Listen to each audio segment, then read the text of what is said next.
Screen پر نظر آنے والے اس عظیم الشان اور ایتہاسک مقبرے کو دیکھیے۔ یہ دراصل ایک طرح کی مزار ہے کہ جو ایران کے شہر کاشان کے اندر موجود ہے۔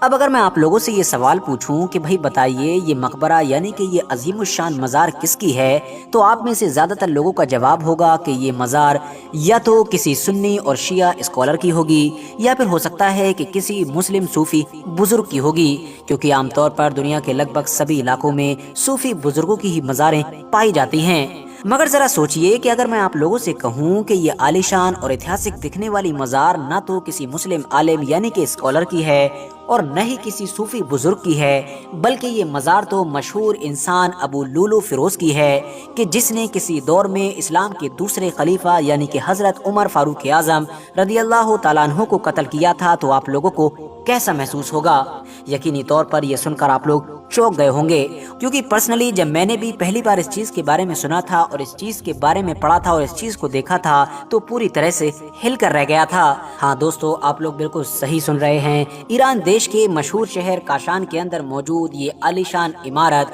کچھ اور نہیں بلکہ اسی ابو لولو فیروز کی قبر، اسی ابو لولو فیروز کا مقبرہ ہے کہ جس نے کسی دور میں بڑی دردناک اور ظالمانہ طریقے سے اسلام کے دوسرے خلیفہ یعنی کہ حضرت عمر کو شہید کیا تھا۔ مگر دوستو اب سوال یہی ہے کہ آخر حضرت عمر جیسے ایک طاقتور انسان کہ جن کی طاقت کا عالم تو یہ تھا کہ ان کے ہی دور میں دنیا کی دو بڑی سپر پاور یعنی کہ رومن اور فارس کو پوری طرح سے پلٹ کر رکھ دیا گیا تھا، ایسے طاقتور حکمران کو بھی ابو لولو نام کے اس انسان نے کیوں شہید کیا تھا؟ ساتھ ہی ساتھ سوال یہ بھی ہے کہ آخر حضرت عمر جیسے انسان کہ جن کی سادگی اور انصاف پسندی کی مثالیں دی جاتی ہیں، ان سے اس انسان کی دشمنی کیا تھی؟ اور اگر ابو لولو نام کے اس انسان نے ان کو شہید کر بھی دیا تھا تو آخر کیا وجہ ہے کہ آج 1300-1400 سال گزر جانے کے بعد بھی ایک مسلم ہی دیش میں حضرت عمر فاروق اعظم کے قاتل کی مزار موجود ہے؟ نہ صرف مزار بلکہ ایک ایسا عالیشان اور ایتہاسک مقبرہ کہ جس کو دیکھنے کے لیے لوگ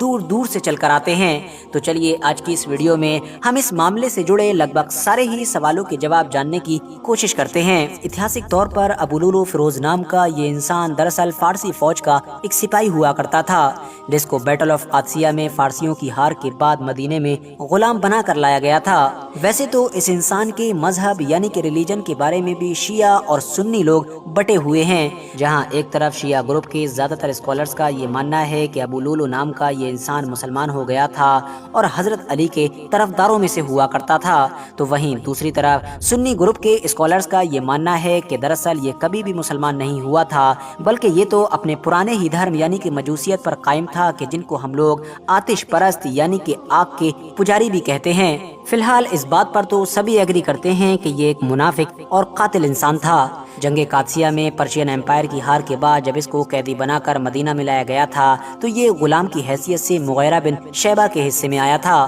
اتہاسکار بتاتے ہیں کہ یہ بہت ہنرمند انسان تھا اور خاص طور سے بڑھئی اور لوہار جیسے کاموں کو بڑی صفائی اور ستھرائی کے ساتھ کیا کرتا تھا۔ اس کے کام کے دور دور تک چرچے تھے اور ان دونوں چیزوں کے علاوہ بھی یہ نہ جانے کون کون سے کام کر لیا کرتا تھا۔ ایک بار کی بات ہے کہ ابو لولو فیروز نام کا یہ انسان اور یہ غلام اسلام کے دوسرے خلیفہ یعنی کہ حضرت عمر فاروق اعظم رضی اللہ تعالیٰ عنہ کے پاس پہنچا اور اس نے ان سے شکایت کی کہ میرا جو مالک ہے یعنی کہ مغیرہ بن شیبہ وہ مجھ سے بہت زیادہ ٹیکس لیتا ہے۔ دراصل دوستوں میں آپ لوگوں کو بتاتا چلوں کہ جس دور میں غلامی کا رواج ہوا کرتا تھا اس دور میں اس طرح کا سسٹم چلا کرتا تھا کہ جس غلام کے پاس بھی جو ہنر ہوا کرتا تھا یا جس طرح کا بھی وہ کام کیا کرتا تھا اور پیسے کمایا کرتا تھا تو اس کا مالک یہ شرط رکھ دیا کرتا تھا کہ اگر تو مجھ کو ایک بار میں ہی اتنا مال دے دے، اتنا پیسہ دے دے تو میں تجھ کو آزاد کر دوں گا، یا پھر بہت سارے مالک ایک مدت کے حساب سے یعنی ایک پیریڈ پر ٹیکس لیا کرتے تھے۔ حضرت عمر نے اس کی شکایت پر اس سے پوچھا کہ ذرا بتاؤ تم کیا کام کرتے ہو؟ جب اس نے اپنے سارے ہنر بتائے اور سارے کام بتائے اور اپنی ارننگ یعنی کہ اپنی کمائی بتائی تو حضرت عمر نے کہا کہ جس حساب کے تم کام کرتے ہو اور جو تمہارے پاس ہنر ہیں اس حساب سے تو یہ ٹیکس کچھ زیادہ نہیں ہے۔ یہ جواب سن کر ابو لولو کہ جو پہلے سے ہی اندرونی طور پر حضرت عمر سے بہت نفرت کیا کرتا تھا، اب اور بھی زیادہ غصے سے بھڑک اٹھا تھا۔ پہلے سے ہی بے انتہا نفرت کرنے کی وجہ یہ تھی کیونکہ وہ جانتا تھا کہ حضرت عمر ہی وہ انسان ہیں کہ جنہوں نے میرے مذہب کے لوگوں کی یا پھر میرے علاقے کے لوگوں کی پچھلی کئی صدیوں سے قائم یعنی کہ پرشین سلطنت کو پوری طرح سے ختم کر دیا، بلکہ اس کا نام و نشان ہی پوری دنیا سے مٹا دیا ہے۔ جاتے جاتے ابو لولو فیروز نام کے اس غلام انسان نے اسلام کے خلیفہ یعنی کہ حضرت عمر فاروق اعظم کو دھمکی بھی دی، مگر اس کے باوجود بھی حضرت عمر فاروق اعظم نے اس کو اگنور کر دیا۔ مگر پھر ایک دن اچانک سے فجر کی نماز کے وقت کہ جب مدینہ میں حضرت عمر فاروق اعظم ہمیشہ کی طرح مسلمانوں کی نماز کی امامت کر رہے تھے، تبھی یہ مسجد کے اندر پہنچا اور اس نے اپنے خنجر کی مدد سے ایک کے بعد ایک لگاتار حضرت عمر کے اوپر 6 وار کیے۔ حضرت عمر فاروق اعظم ان زخموں کی تاب نہ لا سکے اور دیکھتے ہی دیکھتے زمین پر گر گئے۔ ایسے حالات میں اس نماز فجر کی امامت بھی حضرت عبد الرحمن ابن عوف نے آگے بڑھ کر کمپلیٹ کی۔ فی الحال ابو لولو کے خنجر کے یہ زخم اتنے زیادہ خطرناک تھے کہ حضرت عمر کچھ وقت کے بعد ہی اس دنیا سے رخصت ہو گئے یعنی کہ شہید ہو گئے تھے۔ بعد میں کچھ ہسٹوریکل ایویڈنسز تو یہ بتاتے ہیں کہ اسلامک قانون کے مطابق یعنی کہ قتل کے بدلے میں ابو لولو کو بھی قتل کر دیا گیا تھا، مگر دوسری طرف کچھ لوگوں کا یہ بھی ماننا ہے کہ دراصل ابو لولو کو قتل نہیں کیا گیا تھا، بلکہ حضرت عمر کو شہید کرنے کے بعد جب اس کو فوراً یہ محسوس ہو گیا تھا کہ اب وہ بھی نہیں بچ سکے گا تو اس نے اسی خنجر سے ہی خودکشی کر لی تھی کہ جس خنجر سے اس نے حضرت عمر پر وار کیا تھا۔ ویسے تو دوستو، چاہے حضرت عمر کی شہادت ہو یا پھر ابو لولو نام کے اس قاتل کا ختم ہونا، اس پورے ہی میٹر کو آج لگ بھگ 1400 سال کا پورا دور گزر چکا ہے، مگر اس کے باوجود بھی اتہاس میں ہمیشہ سے لے کر آج تک لگاتار ابو لولو نام کا یہ غلام اور قاتل انسان مسلمانوں کے دو گروپ یعنی کہ شیعہ اور سنیوں کے بیچ جھگڑے کی وجہ بنا ہوا ہے۔ سنی مسلمانوں کی طرف سے یہ دعویٰ کیا جاتا ہے کہ ایران کے مشہور شہر کاشان کے اندر یہ جو عالیشان عمارت بنی ہوئی ہے، یہ جو عالیشان مقبرہ یعنی کہ مزار بنی ہوئی ہے، یہ کسی اور کی نہیں بلکہ اسی ابو لولو فیروز کی ہے کہ جس نے حضرت عمر کو شہید کیا تھا۔ یہاں پر دنیا بھر کے الگ الگ علاقوں سے نہ صرف شیعہ لوگ اکٹھا ہوتے ہیں بلکہ اس انسان کے لیے مغفرت کی دعا کرتے ہیں۔ اتنا ہی نہیں، ہر سال جب بھی حضرت عمر کی شہادت کا دن آتا ہے، اس دن خاص طور سے ابو لولو نام کے اس انسان کے مقبرے پر باقاعدہ ایک پروگرام بھی کیا جاتا ہے۔ حالانکہ دوستو، دوسری طرف شیعہ گروپ کی طرف سے ہمیشہ ان دعووں کو خارج کیا جاتا ہے۔ وہ لوگ صفائی کے طور پر کہتے ہیں کہ یہ جو مقبرہ ہے، یہ جو مزار ہے، یہ دراصل قاتل حضرت عمر فاروق اعظم یعنی کہ ابو لولو فیروز کا نہیں ہے،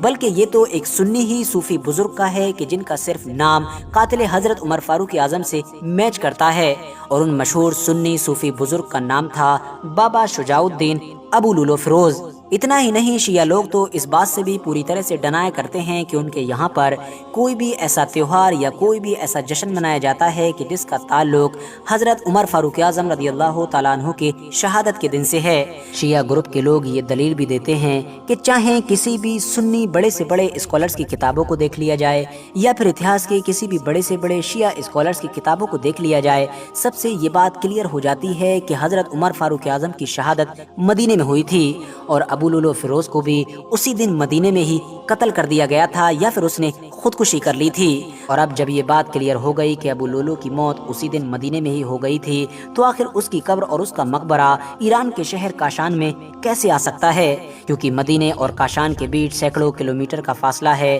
کہ جس کو اگر اس دور میں ایک لاش کے ساتھ کمپلیٹ کیا جاتا تو کمپلیٹ کرنے میں مہینوں لگ جاتے۔ مگر دوستو، ان تمام دلیلوں کے باوجود بھی اگر آپ لوگ اس قبر کے بارے میں سرچ کریں گے اور اس قبر کے بارے میں انٹرنیٹ پر الگ الگ جگہوں سے پڑھنا شروع کریں گے تو آپ کو یہ محسوس ہوگا کہ کچھ نہ کچھ تو گڑبڑ ضرور ہے۔ وجہ یہ ہے کہ جب بھی آپ اس مقبرے کے بارے میں پڑھنے کی کوشش کریں گے تو آپ کو کہیں پر بھی وہ سنی بزرگ یعنی کہ بابا شجاع الدین کا ذکر تو نہیں ملے گا، مگر ہر جگہ اس مقبرے کے بارے میں یہی بتایا گیا ہوگا کہ یہ اسی ابو لولو فیروز کی قبر ہے کہ جس نے دوسرے خلیفہ یعنی کہ حضرت عمر کو شہید کیا تھا۔ اتنا ہی نہیں، پاسٹ میں بہت ساری بڑی بڑی آرگنائزیشنز، بہت ساری بڑی بڑی تنظیمیں اس مزار کو کرٹیسائز کر چکی ہیں اور اس کے خلاف ایکشن لینے کی ڈیمانڈ بھی کر چکی رہی ہیں۔ ابھی کچھ سال پہلے ہی مصر میں موجود مسلمانوں کی سب سے مشہور یونیورسٹی یعنی کہ جامعہ ازہر نے بھی ایران کی گورنمنٹ سے اس مقبرے کو پوری طرح سے ختم کرنے کی اور اس کو گرانے کی مانگ کی تھی، جس کے دباؤ میں آ کر آخرکار ایران کی گورنمنٹ نے سن 2007 میں اس کو بند کرنے کا